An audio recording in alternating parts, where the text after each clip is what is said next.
रोज एक नई कहानी देखने के लिए चैनल को सब्सक्राइब करें और बेल आइकन दबाना ना भूलें। जोया और अमन दोनों ही एक दूसरे से बेहद प्यार करते थे। उनके रिलेशनशिप को 2 साल हो चुके थे। दोनों एक दूसरे से शादी करना चाहते थे। ऐसे ही एक दिन जोया अमन का एक कैफे में बुर्का पहनकर इंतजार कर रही थी। करीबन 1 घंटे के बाद अमन उसके पास पहुंचता है और बोलता है, सॉरी यार, लेट हो गया। क्या सॉरी? हम नाराज हैं आपसे। हम आपसे बात नहीं करना चाहते। जोया, माफ कर दो मुझे, आगे से ध्यान रखूंगा। चलो अब अपनी आंखें बंद करो। पर क्यों? करो तो। जोया आंखें बंद कर लेती है और फिर अमन उसे गरम गरम जलेबी खिलाता है और जोया ये देखकर बहुत ही ज्यादा खुश हो जाती है और बोलती है, या अल्लाह, आप हमारे लिए गर्मा गर्म जलेबियां लेकर आए हैं। हाय, तभी आप इतना लेट हो गए। हाँ जोया। आप पागल हैं। आपने इतनी तकल्लुफ क्यों की? तकल्लुफ से नहीं, बहुत प्यार से लाया हूँ तुम्हारे लिए। अब खा लो जल्दी, वरना ठंडी हो जाएगी। जी जोया, मैं आपसे बहुत प्यार करता हूँ। अमन, हम आपसे बहुत मोहब्बत करते हैं। जोया, अब हमें शादी कर लेनी चाहिए। कब तक हम ऐसे छुप छुप कर मिलेंगे? अमन, मिलना तो हम भी नहीं चाहते हैं ऐसे, पर हम आपसे निकाह भी तो नहीं कर सकते। हमारे परिवार वाले कभी इस बात के लिए नहीं मानेंगे। अगर उन्हें पता चल गया तो वो तो हमें जान से ही मार देंगे। जोया, तुम फिक्र मत करो, मुझ पर भरोसा रखो। तुम्हें कुछ नहीं होने दूंगा और शादी भी जरूर करेंगे। मैं आज ही अपने घर वालों से बात करने की कोशिश करता हूँ। जी अमन, ठीक है। अल्लाह हाफिज, अपना ख्याल रखिएगा। अमन जोया को उसके घर से थोड़ा दूर छोड़ देता है और वो चली जाती है। जोया जब अपने घर जाती है तो उसकी अम्मी उसके रिश्ते की बात असद नाम के एक लड़के से तय कर रही होती है और वो ये देखकर अपने कमरे में चली जाती है। तभी उसकी अम्मी उसके पीछे पीछे उसके कमरे तक जाती है। अम्मी, आज तक हमने आपकी हर बात मानी है। आपने जैसा कहा हमने वैसा किया। आज एक बात आप हमारी भी मान लीजिए। हम ये निकाह नहीं कर सकते। हमें समझने की कोशिश कीजिए। अरे ऐसा क्यों बोल रही हो? किसी से मोहब्बत तो नहीं करती ना तुम? हाँ अम्मी, हम अमन से बहुत प्यार करते हैं और हम उनके बिना नहीं जी सकते। तुम्हारी ये मजाल, तुमने किसी से नापाक रिश्ता बनाया। जानती है ना, ऐसा नहीं हो सकता। कितने दंगे हो जाएंगे अगर हमारी बिरादरी को ये सब पता चला तो। जोया अपनी अम्मी की बात सुनकर जबरदस्ती उस असद नाम के लड़के के आगे चाय नाश्ता लेकर चली जाती है। लेकिन शाम को वो अमन से मिलकर अपनी अम्मी की सारी बातें उसे बता देती है, जिसके बाद वो दोनों मंदिर में जाकर एक दूसरे से शादी कर लेते हैं। शादी करके अमन उसे अपने घर ले आता है, जहां उसकी माँ सरोज अपने बेटे को एक लड़की के साथ शादी के जोड़े में देखकर तिलमिला जाती है और बोलती है, अमन, ये लड़की कौन है? माँ, ये जोया है। मैंने इनसे शादी कर ली है और अब से ये आपकी बहू है। क्या? अरे तूने शादी कर ली, वो भी एक मुस्लिम लड़की से? तेरा दिमाग तो ठीक है ना? माँ, आप ये कैसी बातें कर रही हैं? और जोया बहुत अच्छी और तहजीब वाली लड़कियों में से है। वो आपको शिकायत का मौका नहीं देगी। तभी अमन और सरोज की बात सुनकर अमन की बहन डिम्पल बोलती है, माँ, भैया सही कह रही हैं। भैया भाभी को अंदर आने दीजिए। आ जाओ, मैं कौन सा अब मना कर दूंगी। भैया 1 मिनट रुकिए। डिम्पल उन्हें रोककर अंदर से आलते की थाली लाती है और जोया से आलते की थाली पर पैर रखवाकर उससे गृह प्रवेश करवाती है और फिर उनका रूम दिखाकर उनसे कहती है, भैया भाभी का अच्छे से ख्याल रखना। और भाभी, आपको कुछ भी चाहिए हो या किसी भी तरीके की मदद की जरूरत हो तो बस एक बार बुला लेना मुझे। थैंक यू डिम्पल, आपने माँ जी के सामने हमें सपोर्ट किया। भैया भाभी बहुत अच्छी है। आप देखना, एक दिन माँ भी जरूर मान जाएगी।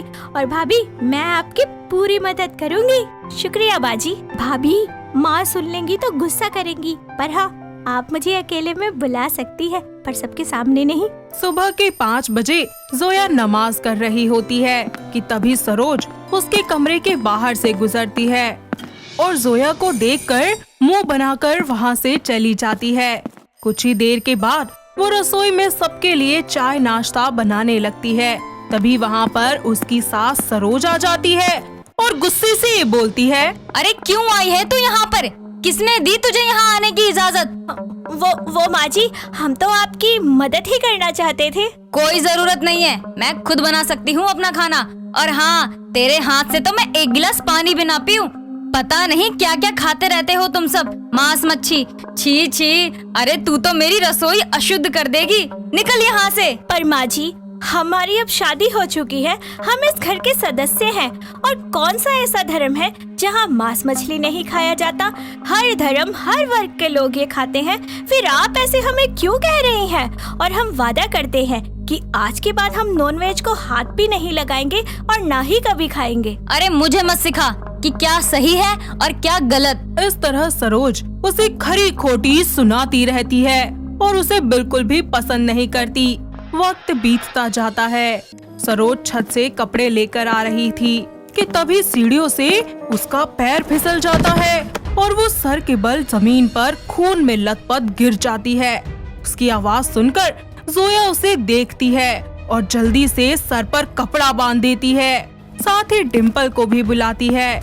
डिम्पल एम्बुलेंस को कॉल करती है और कुछ ही देर के बाद जोया और डिम्पल अपनी माँ को लेकर हॉस्पिटल पहुँच जाती हैं। सरोज के कुछ टेस्ट किए जाते हैं और डॉक्टर उसका चेकअप करने के बाद बताते हैं, मिसेस जोया, आपकी मदर इन लॉ का खून बहुत बह चुका है, जिस वजह से उनको खून की बहुत जरूरत है।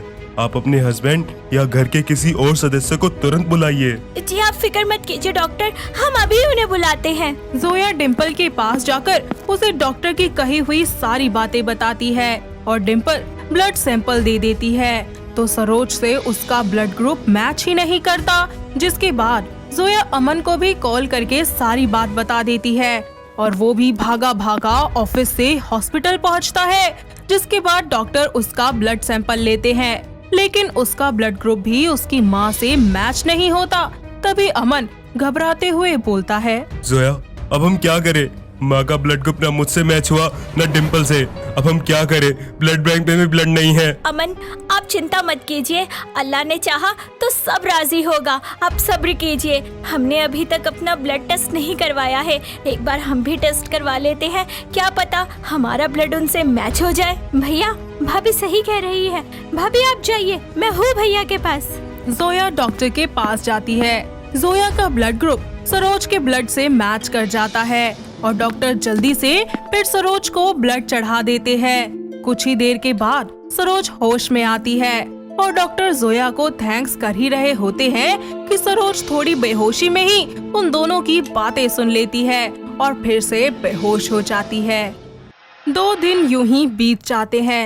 अमन और जोया सरोज को घर ले आते हैं कि तभी सरोज जोया से कहती है, जोया, तूने मुझे अपना खून दिया, आखिर क्यों? वो माँ जी, आपकी हालत उस वक्त बहुत खराब थी और कहीं से भी आपके लिए ब्लड नहीं मिल रहा था, इसीलिए हमने अपना खून देकर आपको बचाया, क्योंकि आपकी जान से ज्यादा जरूरी हमारे लिए कुछ भी नहीं है। कोई धर्म, कोई जात कुछ मायने नहीं रखता सिवाय इंसानियत के। इतनी बात सुनकर सरोज भावुक हो जाती है और उसे अपनी गलती का बहुत पछतावा होता है कि वो अपनी बहू को लेकर कितनी बड़ी गलतफहमी में थी। उसे समझ आ जाता है कि धर्म और जात पात में कुछ भी नहीं रखा है, इंसान का रिश्ता दिल से होना चाहिए। इस तरह सरोज अपनी बहू से माफी मांगती है और उसे अपनी बहू के रूप में स्वीकार भी कर लेती है और फिर सभी लोग एक साथ मिलकर एक ही छत के नीचे खुशी खुशी रहने लगते हैं। दोस्तों, अगर आपको ये कहानी पसंद आई तो इसे लाइक करें, शेयर करें और कमेंट करके बताएं कि कहानी में आपको सबसे अच्छा क्या लगा।